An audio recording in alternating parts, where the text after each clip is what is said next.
Buenos días, hermanos. Es un privilegio poder una vez estar juntos, una vez más estar juntos y ser expuestos a la palabra y ser todos edificados a través de la predicación y la exposición fiel de la palabra como nos ha sido enseñado. El día de hoy vamos a seguir estudiando nuestro texto, 1 Juan 5:1-5. 1 Juan 5:1-5, así que les invito a que nos podamos ubicar en el texto. Y mientras lo hacen, pues les pido que me acompañen en una breve oración. Padre, ayúdanos esta mañana, ayúdanos a entender tu palabra.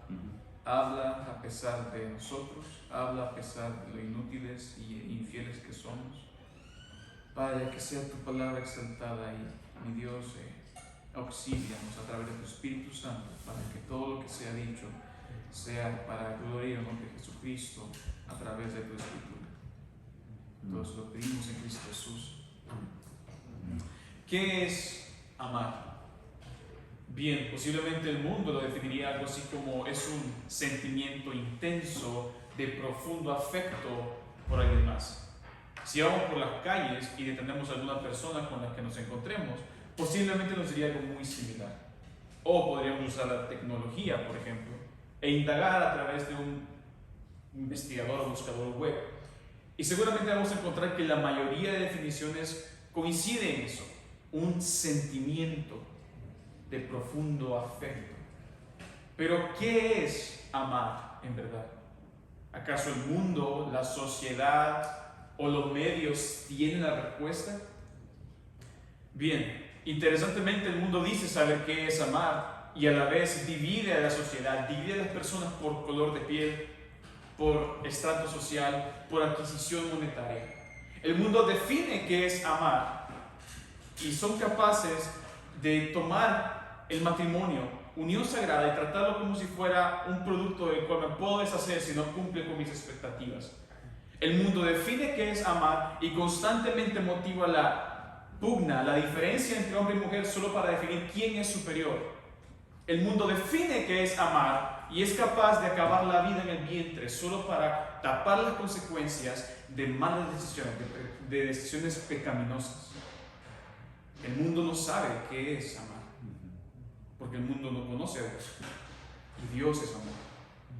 Pero nosotros, hermanos, somos hijos de Dios, conocemos a Dios, más bien somos conocidos por Él.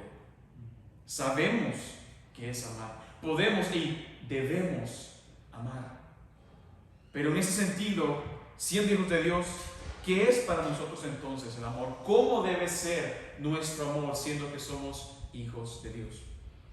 En eso vamos a estar meditando esta mañana, mis queridos hermanos, a través de nuestro pasaje. Así que le invito a que lo pueda leer conmigo. Dice 1 Juan 5:5: todo aquel que cree que Jesús es el Cristo es nacido de Dios, y todo aquel que ama al que engendró, ama también al que ha sido engendrado por Él. En esto conocemos que amamos a los hijos de Dios, cuando amamos a Dios y guardamos sus mandamientos. Pues este es el amor a Dios, que guardemos sus mandamientos, y sus mandamientos no son gravosos. Porque todo lo que es nacido de Dios vence al mundo. Y esta es la victoria que ha vencido el mundo, nuestra fe. ¿Quién es el que vence al mundo, sino el que cree que Jesús es el Hijo de Dios? Ya antes, hermanos, habíamos establecido que en este pasaje Dios nos enseña 3 evidencias del verdadero Hijo suyo para que tengamos certeza que estamos en Cristo. Vimos la primera, fe en la verdad, la cual desarrollamos cuando consideramos la primera parte del versículo 1 y la segunda mitad del versículo 4 hasta el 5. Dijimos que el Hijo de Dios cree en la verdad de Jesús, que Él es el Cristo, el Hijo de Dios. En ese sentido, el verdadero Hijo de Dios cree que Jesús, quien vino al mundo, murió y resucitó, es el Mesías prometido por los profetas como el Salvador quien habría de venir, y el Cristo, el Hijo de Dios, quien revela a Dios. Desarrollando el pasaje vimos 3 características de esta fe del Hijo de Dios. Vimos en primer lugar que es una fe permanente y dijimos que el Hijo de Dios vive toda su vida creyendo en la verdad de Cristo, pues Dios sostiene su fe. En segundo lugar vimos que es una fe dependiente. El Hijo de Dios cree en la verdad de Cristo y permanece creyendo, pues Dios es quien a través del nuevo nacimiento le permite esto. Su nuevo nacimiento es la causa de su fe. No depende de él, depende de Dios. En tercer y último lugar, dijimos que es una fe triunfante. El Hijo de Dios vence día con día el mundo, el cual busca obstaculizar su obediencia a Dios.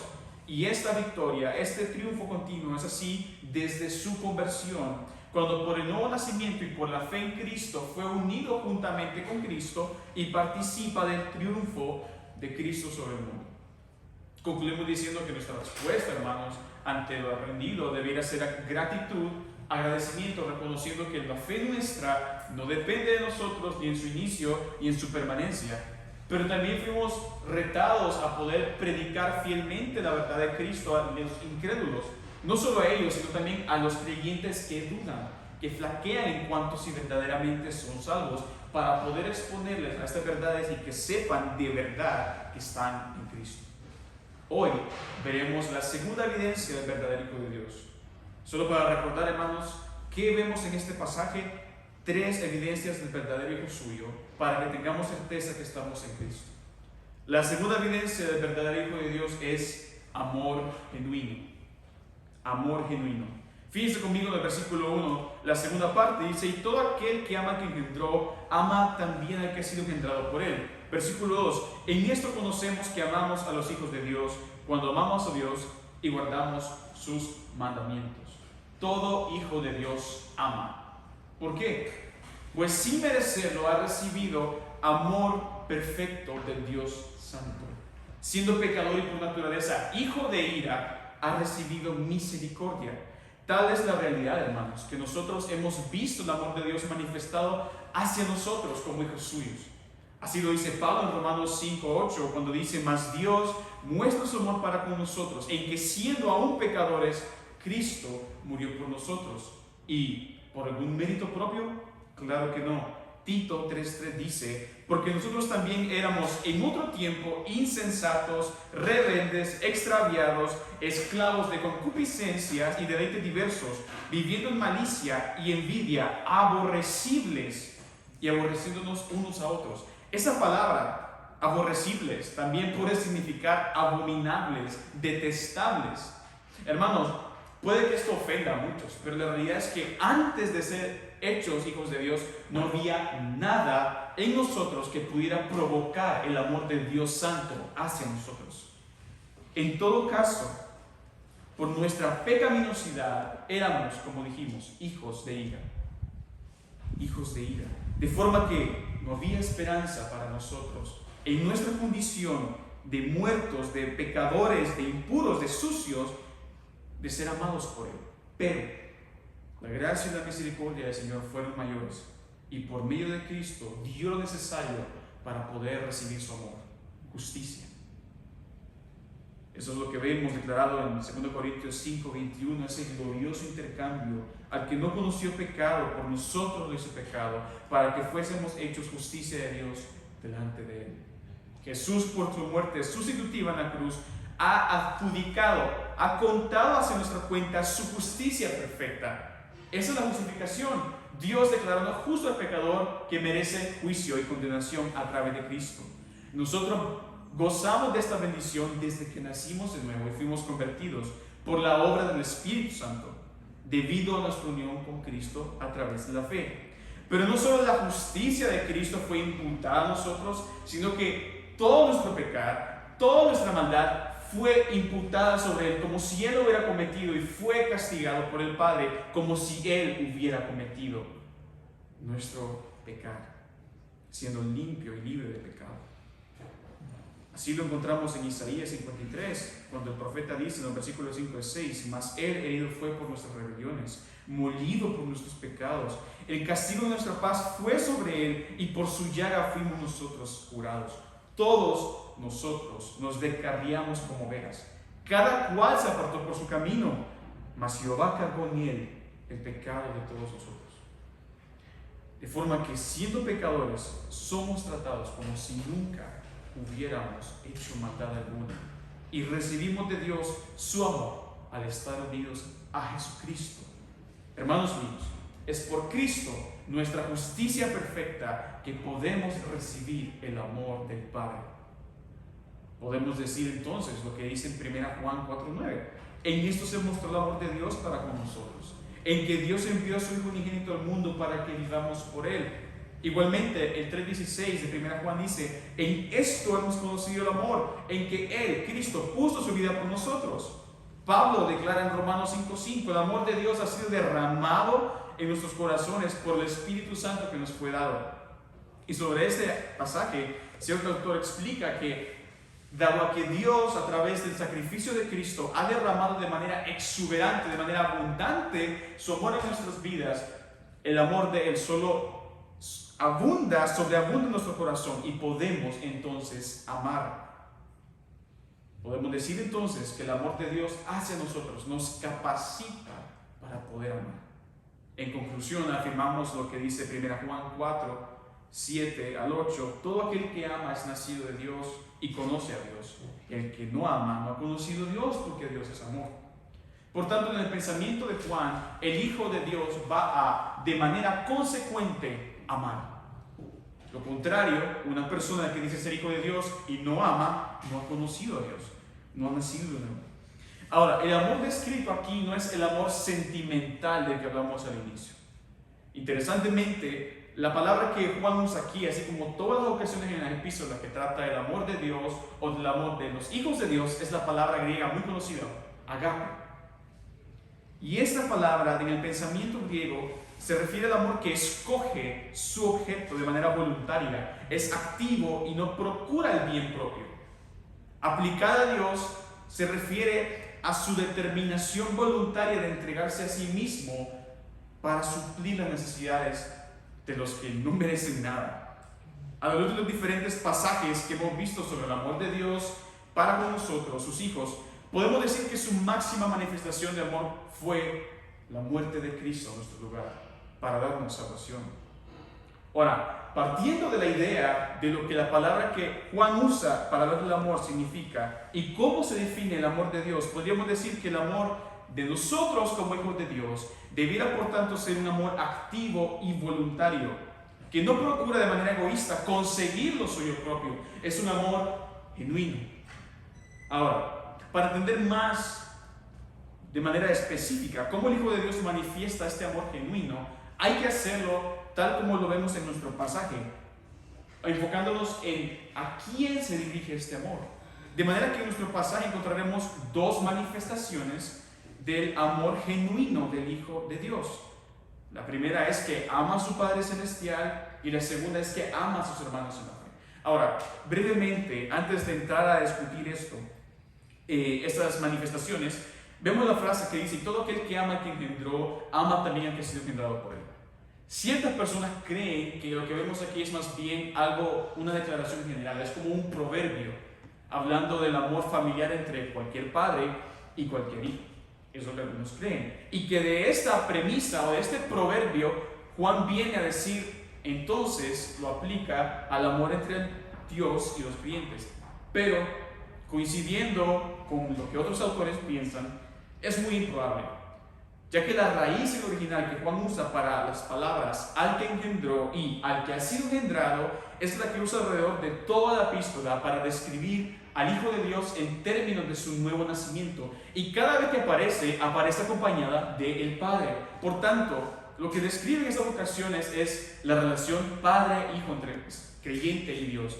Por lo cual sería extraño que en este caso exclusivo es una fuera de uso y que las palabras cambiaran su sentido.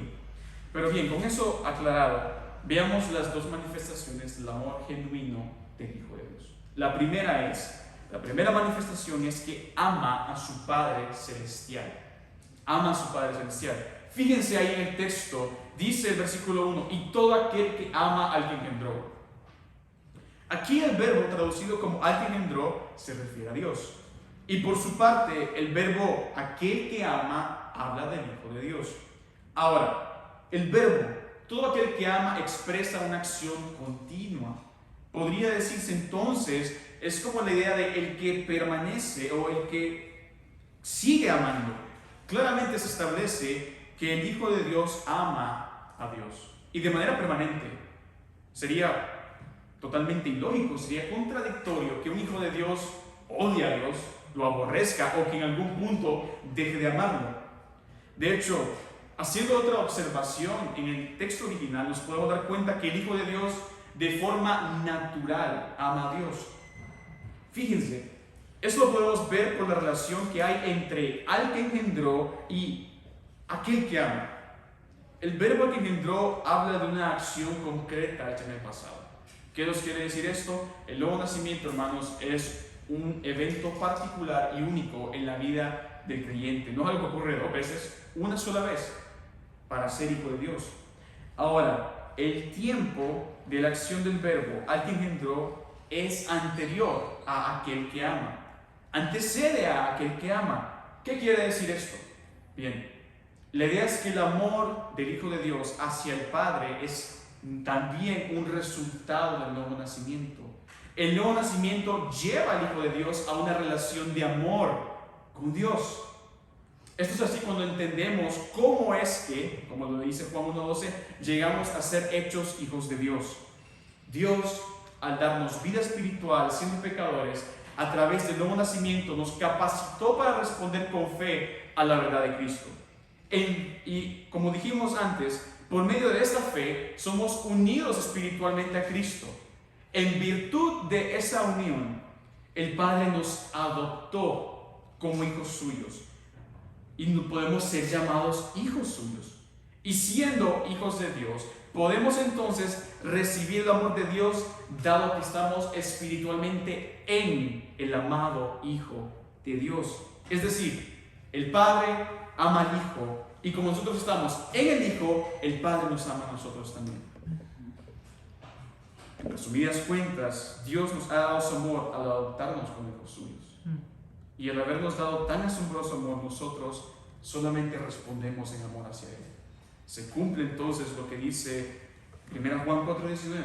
Nosotros le amamos a Él porque Él nos amó primero. Pero a este punto, ¿en qué consiste el amor del Hijo de Dios hacia su Padre, hacia el Padre Celestial? Bien, aquí se trata de un compromiso y deseo de obedecerle, de honrarle, de agradarle. En resumidas cuentas, el amor del Hijo de Dios hacia el Padre es obediencia. Fíjense lo que dice el versículo 3 en 1 Juan 5. Pues este es el amor de Dios, que guardemos sus mandamientos. Y si bien vamos a tratar ciertos detalles a más profundidad cuando veamos este texto en el siguiente sermón, es claro que el amor y la obediencia del creyente van unidos, van de la mano. El Hijo de Dios, por el amor que tiene hacia el Padre, responde con obediencia sumisa. Y de esa forma, procura de igual forma corresponder, si podemos decirlo así, al amor que ha recibido de Él. Ahora vale preguntar, de adelantado o por adelantado, ¿a qué se refiere cuando el versículo 3 dice sus mandamientos? Pero vamos a dar respuesta a eso al avanzar a la siguiente manifestación del amor del Hijo de Dios. Ya vimos la primera manifestación del amor del Hijo de Dios. La segunda manifestación es ama a sus hermanos en la fe. Ama a sus hermanos en la fe. Fíjense, otra vez, versículo 1 al 2, segunda parte del 1. Y todo aquel que ama al que engendró, ama también al que ha sido engendrado por él. En esto conocemos que amamos a los hijos de Dios cuando amamos a Dios y guardamos sus mandamientos. La frase, al que ha sido engendrado por él, se refiere a otros hijos de Dios, como ya lo expresamos anteriormente. Algo a notar es que en el original, el tiempo de aquel que ama, de ese verbo, es simultáneo al verbo ama, cuando dice ama al que ha sido engendrado por él. De forma que la idea que se comunica es que el amor del Hijo de Dios por su Padre va de la mano con su amor por sus hermanos. No pueden ir separados. Igualmente, relacionado con al que engendró, no solo el nuevo nacimiento lleva al Hijo de Dios a una relación íntima de amor con Él, sino que también lo lleva a una relación de amor con los hijos de Dios, sus hermanos en la fe. Ambos hermanos, el amor fraternal como el amor por Dios se incluyen y el uno no puede existir sin el otro. El versículo 2 sigue el pensamiento del versículo 1 en cuanto al amor del Hijo de Dios por sus hermanos en la fe y nos permite entender mejor cómo es o por qué es que son inseparables el amor del creyente hacia Dios y hacia sus hermanos. Fíjense, dice, en esto conocemos que amamos a los hijos de Dios. Es decir, en esto podemos estar seguros que amamos a los hijos de Dios, o que en verdad amamos a los hijos de Dios. La frase en esto apunta a lo que viene a continuación, no como algunos piensan que se refiere a lo anterior.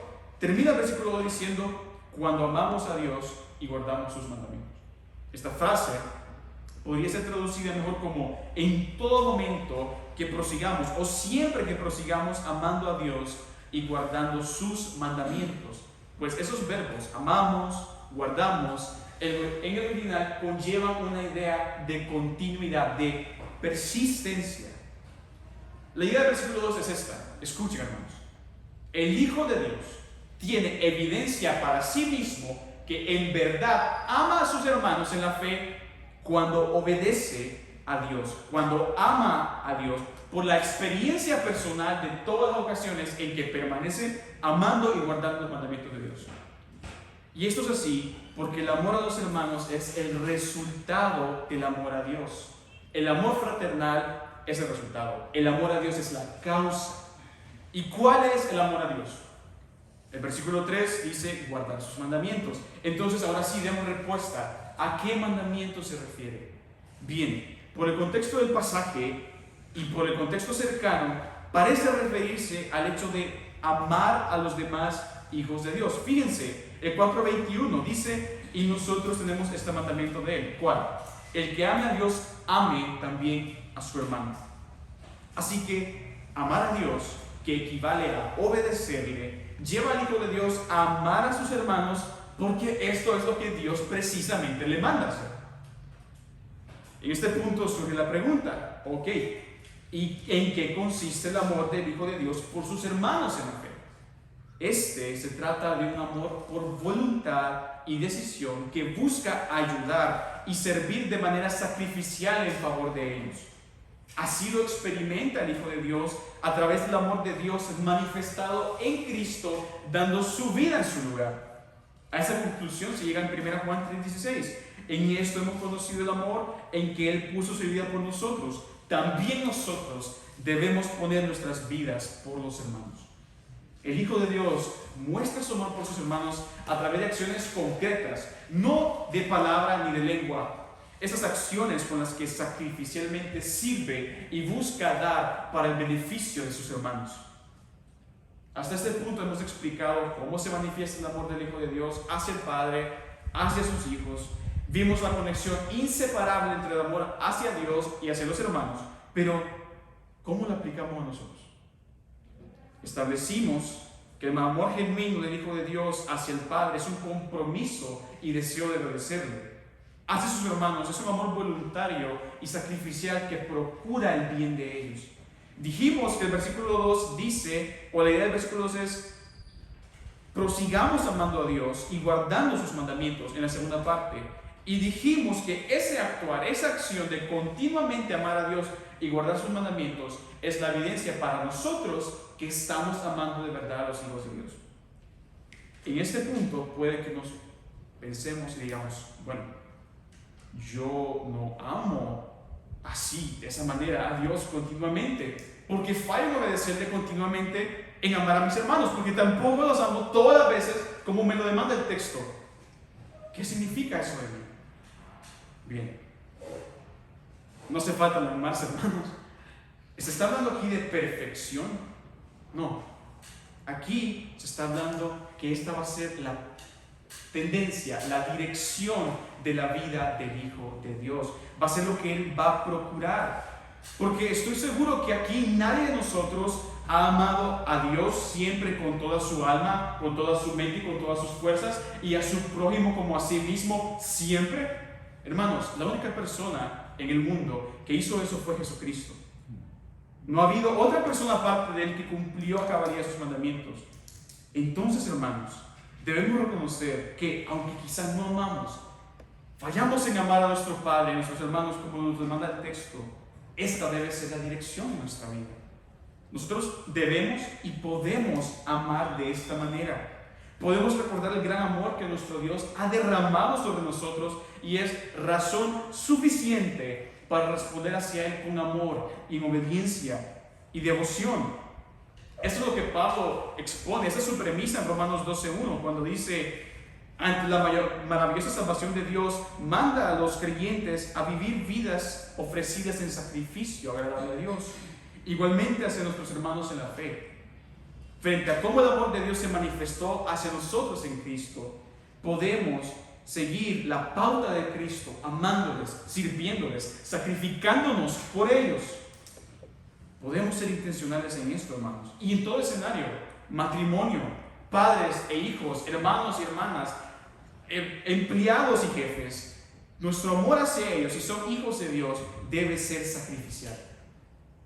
Amemos a nuestro Padre y a nuestros hermanos en relación con nuestra fe, que también está conectado con la fe, porque hemos conocido y creído el amor de Dios, el amor que Dios tiene para con nosotros, por medio de Jesucristo, en quien hemos creído.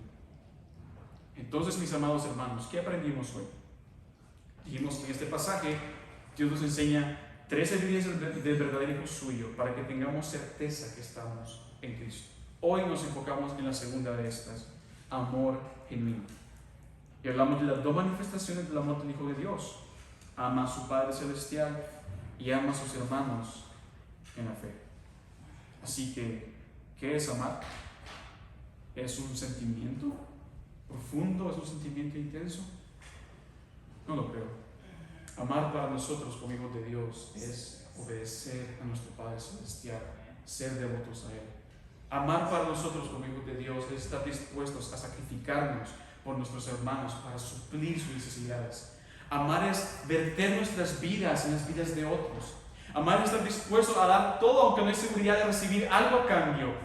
Amar es tomar un riesgo, porque en lo que amamos más podemos ser amados menos. Amar es estar ahí, permanecer a pesar del dolor y las heridas. Amar es estar dispuesto a entregarse por lo aborrecible, por lo imposible de amar. Amar es manos clavadas en la cruz. Amar es espinas sobre la cabeza. Amar es la visión del Hijo de Dios colgado en la cruz, muriendo por viles pecadores como nosotros. Esto es amar. Y no hay mayor amor que el tal, que dar la vida por los demás. Amén. ¿Y qué otro mayor ejemplo para nosotros, hermanos, que nuestro Señor Jesucristo en cuanto al amor? Él, el que perfectamente amó a Dios con toda su alma, con toda su mente, con todas sus fuerzas, en cada instante de su vida fue devoción a Dios, amor a Dios. Él, que amó a los demás como nadie más lo ha hecho, Él se dio por nosotros, siendo viles pecadores, en amor. Él amó a los suyos, a los que el Padre les dio, los amó hasta el fin. Hermanos, y así es como hemos sido amados, hemos también entre nosotros amado. Amemos a nuestro Padre Celestial en obediencia. Amemos a nuestros hermanos en sacrificio, por lo que hemos aprendido hoy y siguiendo el ejemplo de Jesucristo. Amemos, hermanos. No para decir que así vamos a ser hijos de Dios, no. Amemos porque hemos sido amados primero. Acompáñenme en oración, hermanos. Padre y Dios nuestro, te agradecemos por tu amor, porque tú, mi Dios, manifestaste tu amor de manera perfecta a través de Jesucristo crucificado en la cruz, muriendo injustamente por los injustos. Eso somos nosotros, eso éramos nosotros, extraviados y perdidos, muertos en pecado, rebeldes, aborrecibles, aborreciéndonos unos a otros, enemigos de Cristo, enemigos de la cruz. Padre, con cuánto amor tú nos alcanzaste a través de Jesucristo. Él satisfizo tu justicia, tu ira, y por ello nosotros podemos gozar de tu amor perfecto, de tu amor eterno hacia nosotros, ahora que somos tus hijos. Permítenos considerar este amor y corresponder a tu amor con obediencia, con devoción, con adoración constante, Padre. Y permítenos mostrar a Cristo. Permítenos, Padre, ser el reflejo de tu amor hacia este mundo incrédulo en lo que amamos a nuestros hermanos. El mundo no te ha visto, pero cuando nos amamos, tú permaneces en nosotros, Padre, y el mundo puede verte a ti a través de nuestro amor. Y enséñanos, ayúdanos, capacítanos, porque tú nos has amado, Padre, nosotros también podemos amar. Todo eso lo pedimos y agradecemos en el nombre de Cristo Jesús.